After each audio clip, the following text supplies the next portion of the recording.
नमस्कार मंडळी. आज आपण एक रहस्यमयी कथा बघणार आहोत.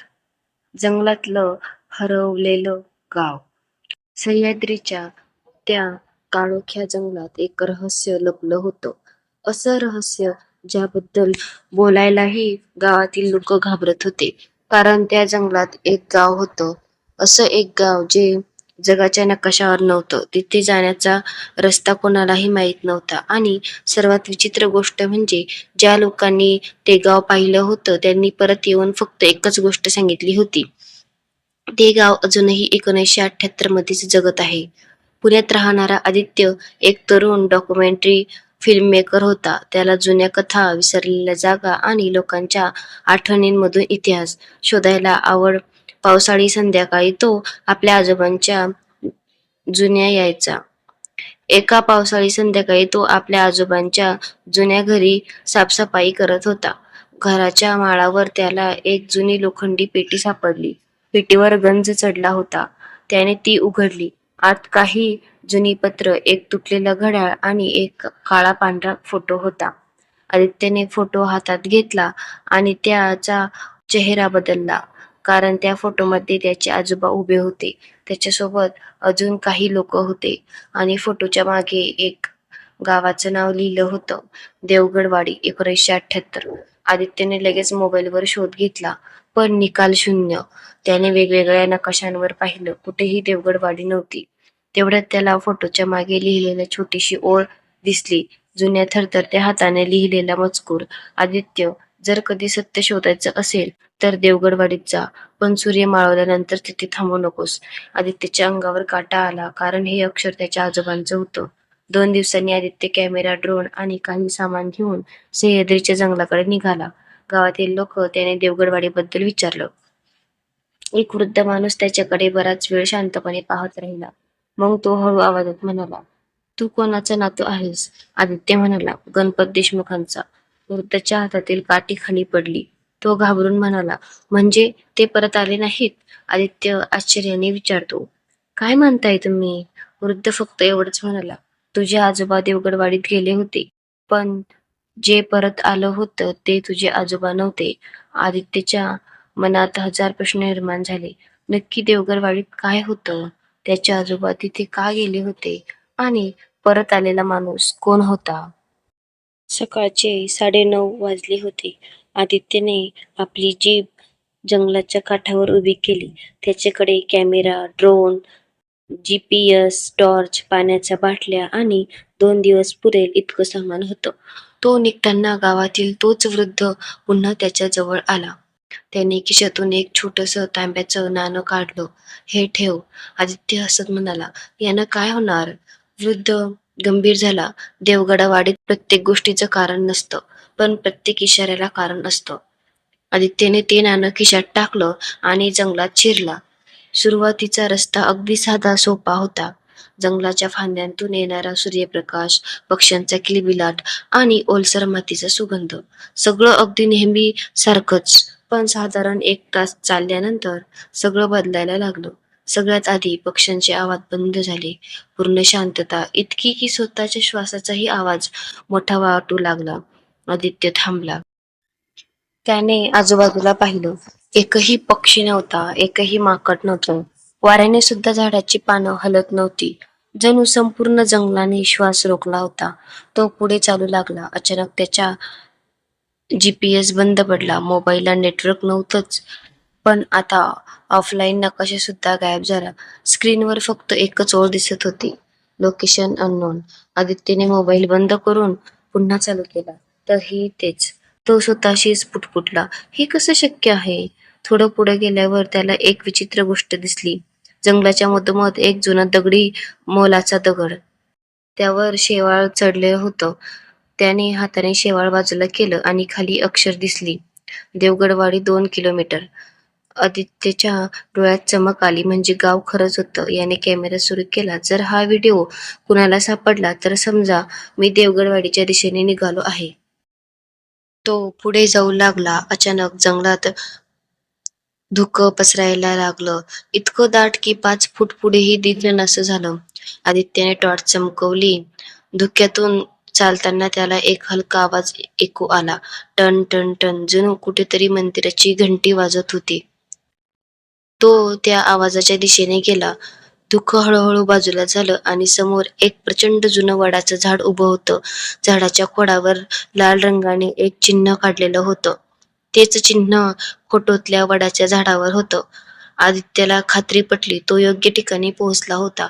पण तेवढ्यात त्याच्या मागून कोणीतरी हळू आवाजात म्हटलं, "उशीर झालाय." आदित्य दचकला. तो लगेच मागे वळाला, पण तिथे कोणीच नव्हतं. त्याने पुन्हा आजूबाजूला पाहिलं, फक्त धुकं आणि शांतता. तो पुन्हा पुढे निघाला आणि काही पावलांवर धुकं पूर्ण बाजूला झालं. त्याच्यासमोर एक मोठी कमान उभी होती. दगडाची. त्यावर कोरलेलं होतं, "देवगडवाडीत तुमचं स्वागत आहे." कमानीच्या आत लहान लहान घरं दिसत होती. चुलींचा धूर वर जात होता. लहान मुलं खेळत होती. बायका विहिरीवर पाणी भरत होत्या. सगळं आनंदी, जिवंत. पण एक गोष्ट विचित्र होती. त्या गावात एकही विजेचा खांब नव्हता. एकही आधुनिक वस्तू नव्हती. जणू संपूर्ण गाव 1978 मध्येच थांबलं होतं. आदित्यने कॅमेरा उचलला. त्याचा हात थरथरत होता. तो गावात पहिलं पाऊल टाकणार इतक्यात त्याच्या खिशातलं ते तांब्याचं नाणं स्वतःहून तपायला लागलं आणि पुढच्या क्षणी गावातील प्रत्येक माणूस एकाच वेळी हळूहळू त्याच्याकडे वळून पाहू लागला. त्याच्या चेहऱ्यावर हास्य होतं, पण त्याच्या डोळ्यात एकही भाव नव्हता. आदित्य कमानीसमोर उभा होता. त्याच्या हातात कॅमेरा चालू होता. पण कॅमेऱ्याच्या स्क्रीनवर एक विचित्र गोष्ट दिसत होती. त्याला समोर गाव स्पष्ट दिसत होतं, पण स्क्रीनवर फक्त धुकं. एकही घर नव्हतं, एकही माणूस नव्हता. तो क्षणभर गोंधळला. त्याने कॅमेरा खाली केला. समोर गाव होतं. पुन्हा स्क्रीनकडे पाहिलं. तिथे काहीच नव्हतं. तो स्वतःशीच पुटपुटला, "हे कसं शक्य आहे?" ध्येय एकवटून त्याने गावात पाऊल टाकलं. पाऊल जमिनीवर पडताच त्याच्या खिशातलं तांब्याचं नाणं पुन्हा गरम झालं. पण यावेळी त्याने ते दुर्लक्ष केलं. समोर काही मुलं विटीदांडू खेळत होती. त्यांनी खेळ थांबवला. सगळे आदित्यकडे पाहू लागले. एक छोटा मुलगा पुढे आला. "तू बाहेरचा आहेस का?" आदित्य हसला. "हो. माझं नाव आदित्य."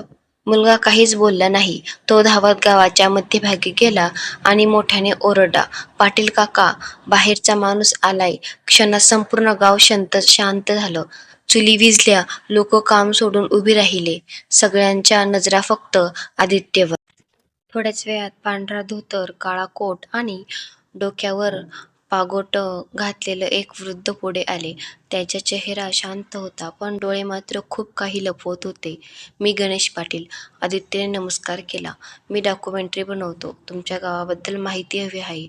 पाटलांनी त्याच्याकडे काही क्षण पाहिलं, मग हळू आवाजात विचारलं, "तुझ्या आजोबाचं नाव काय?" "गणपत देशमुख." हे नाव ऐकताच पाटलाच्या चेहऱ्याचा रंग उडाला.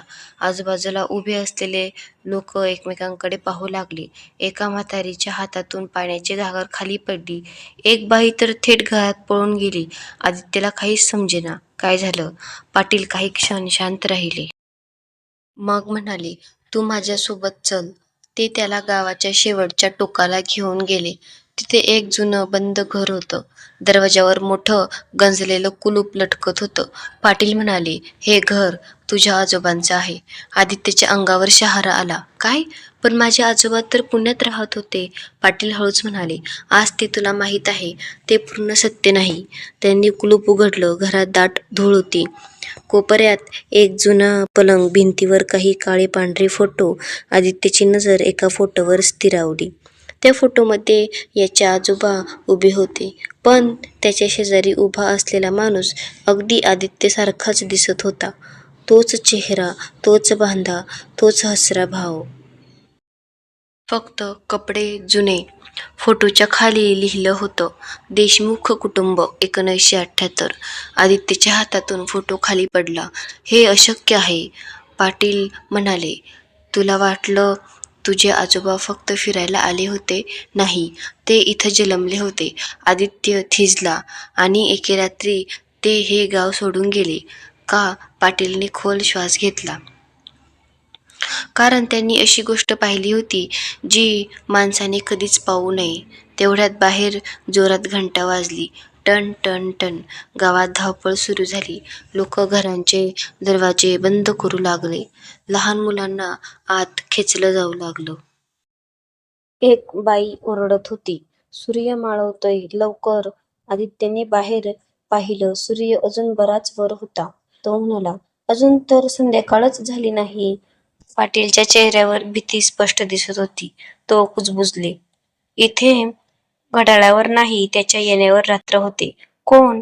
पाटील उत्तर देणार इतक्यातच घराच्या मागून जमिनीवर कुणीतरी धप पावल टाकत चालल्याचा आवाज आला. धप धप धप आवाज जवळ येत होता. भिंतीवर एका प्रचंड माणसाची सावली दिसू लागली, पण त्या सावलीला डोकंच नव्हतं. पाटील थरथरत म्हणाले, खिडकीतून अजिबात बाहेर पाहू नकोस, कारण जर त्याने तुला पाहिलं तर उद्याचा सूर्य तू कधीच पाहणार नाहीस. घरात पूर्ण शांतता होती. बाहेरून येणारा प्रत्येक आवाज आता स्पष्ट ऐकू येत होता. धप धप धप ती जड पावलं घराजवळ येत होती. पाटलांनी पटकन कंदील विझवला. संपूर्ण घर अंधारात बुडालं. आदित्यचा श्वासही जड झाला. तो काही बोलणार इतक्यात पाटलांनी त्याच्या तोंडावर हात ठेवला. एक शब्दही बोलू नकोस. पावलं आता अगदी दारासमोर येऊन थांबली. काही क्षण पूर्ण शांतता आणि अचानक ठक ठक ठक दारावर 3 जोरदार ठकठक झाली. आदित्यच्या हातापायांना घाम फुटला. दाराच्या फटीतून एक काळी सावली आत पडत होती. त्या सावलीला खरंच डोकं नव्हतं. एक रुंद खांदे आणि हातात एक प्रचंड लोखंडी भाला. बाहेरून खरखरीत आवाज आला, बाहेरचा इथे आहे. आदित्यचं हृदय धडधडू लागलं. पाटील डोळे मिटून काहीतरी मंत्र म्हणत होते. 10-15 सेकंद गेले. मग ती जड पावलं दूर जाऊ लागली. धप्प धप्प धप्प आवाज हळूहळू लांब गेला. पाटलांनी सुटकेचा निश्वास घेतला. आदित्यने कुजबुजत विचारलं, तो कोण होता? पाटील काही क्षण शांत राहिले. मग म्हणाले, त्याला आम्ही राखणदार म्हणतो. तो माणूस आहे का? पूर्वी होता. 1978ची रात्र. पाटील हळूहळू सांगू लागले. 48 वर्षापूर्वी या गावात धनराज नावाचा एक शावकार होता. तो श्रीमंत होता, पण लालचीही. जंगलाच्या आत एका गुहेत सोन्याचा खजिना लपलेला असल्याची त्याला माहिती मिळाली. गावातील एका साधूने त्याला थांबवलं. तो खजिना तुझ्यासाठी नाही, पण धनराज एकला नाही. तो 5 माणसांना घेऊन रात्री जंगलात गेला. दुसऱ्या दिवशी फक्त एकच माणूस परत आला. तो वेड्यासारखा ओरडत होता. तो जागा झाला आणि काही तासात त्याचा मृत्यू झाला. धनराज कधीच परत आला नाही. पण त्यानंतर प्रत्येक रात्री एक डोकविना माणूस गावात फिरू लागला, हातात भाला, आणि जो कोणी सूर्यास्तानंतर बाहेर दिसला तो दुसऱ्या दिवशी गायब व्हायचा. कधीच परत न येण्यासाठी आदित्य शांतपणे ऐकत होता. त्याला या गोष्टीवर विश्वास बसत नव्हता. पण काहीतरी नक्कीच विचित्र घडत होतं. त्याने कॅमेरा तपासला. दिवसभराचं रेकॉर्डिंग पाहायला सुरुवात केली. पहिल्या काही मिनिटात सगळं व्यवस्थित होतं. जंगल, धुकं, कमान, गाव. पण जेव्हा तो गावात शिरला, व्हिडिओ अचानक काळा झाला. फक्त आवाज ऐकू येत होता. जणू कॅमेऱ्याला गाव दिसतच नव्हतं. तेवढ्यात आदित्यची नजर भिंतीवर टांगलेल्या एका जुन्या घड्याळाकडे गेली. घड्याळाचे काटे 6:30 वाजता थांबले होते. कारण हे बंद का आहे? पाटील हसले. नाही. मग चालत का नाही? कारण या गावात वेळ पुढे जात नाही. आदित्य गोंधळला. म्हणजे? पाटील त्याला घराबाहेर घेऊन गेले. गावाच्या चौकात एक मोठं वडाचं झाड होतं. त्याच्या खोडावर शेकडो गाव कोरलेली होती. काही नावांवर तारखा होत्या, पण सगळ्या तारखा 1978. एकही तारीख त्यानंतरची नव्हती. आम्ही जगतो, पाटील म्हणाले. पण आमच्यासाठी आजही 1978 संपलेलं नाही. आदित्यच्या अंगावर काटा आला. तेवढ्यात त्याचा मोबाईल अचानक सुरू झाला. नेटवर्क नव्हतं, पण स्क्रीनवर एक नवीन फोटो दिसत होता. त्याने तो फोटो कधीच काढला नव्हता. त्या फोटोमध्ये तो स्वतः याच गावाच्या कमानीसमोर उभा होता. पण त्याचे कपडे फाटलेले होते, चेहऱ्यावर जखमा होत्या आणि फोटोच्या खाली तारीख लिहिलेली होती 29 जुलै 1978. आज त्याच्या हातातून मोबाईल खाली पडला. तो कुजबुजला. हे अशक्य आहे. आणि तेवढ्यात गावाच्या टोकाकडून एका लहान मुलीची हृदय पिळवटून टाकणारी किंकाळी ऐकू आली. आई, तो पुन्हा आलाय. संपूर्ण गाव घाबरून त्या दिशेने धावू लागलं. आदित्यही त्यामागे पळाला. पण त्या रात्री त्याने जे पाहिलं त्यामुळे त्याला समजलं की देवगडवाडीचं रहस्य फक्त शापच नव्हतं.